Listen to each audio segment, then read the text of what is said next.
to everybody!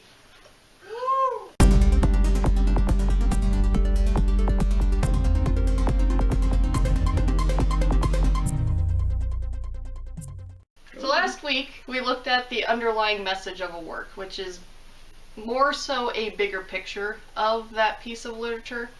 And now what we can do, and what can be really fun, is going in and actually placing those details into the narrative. It's more of like the smaller pieces that then will trickle down into this bigger picture. If you haven't read this book yet, you should. Whether or not you're a serious writer or just writing for your own pleasure or for your own fun, Jerome Stern wrote kind of a really simple but really intriguing guide to the different techniques and principles that shape fiction. So the first technique I'd like to go over is illusion. Illusion. And it's when the piece of writing will reference some other medium. So there's a story by T.S. Eliot, and I can't remember the name of it right now, but like every single paragraph has some allusion to another work. And so a lot of critics and literary theorists have like gone through this work over and over and are trying to find all the allusions, and it's really difficult because it's like saturated with them. So next we have the Antihero, and this isn't the villain who everyone hates, but the Antihero would be the guy who is doing harm but is also doing it for maybe good reasons for him, like maybe he's dealing with some bad stuff himself, so he acts out. And the reader sees that and wants him to do better and to find better outlets for his pain.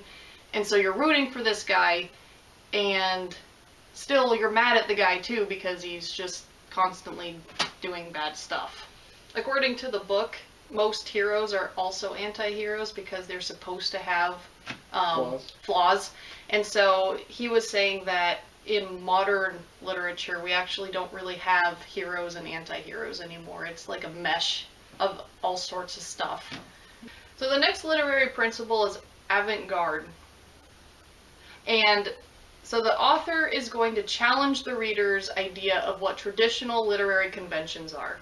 Gertrude Stein is a great example of this because she believed if you were going to create something truly authentic and good, you could not follow a teacher. So she came up with her own conventions. She did stream of consciousness. She fragmented her timeline, and so she would have one, like let's say scene at the very beginning, and we wouldn't return to it or like know that it was connected to this other scene far away until we got there and we're like, wait, didn't that happen like 50 pages ago? Is this the same scene? People really didn't like it, and that was the point, is you were supposed to do something that made people uncomfortable. The next principle is a convention, and this is what allows any narrative outside of reality to exist.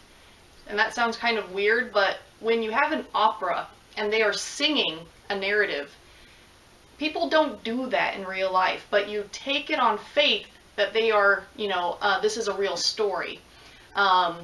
When you have chapter breaks, these characters aren't actually time traveling, so you take it on faith that there is some time that has elapsed between.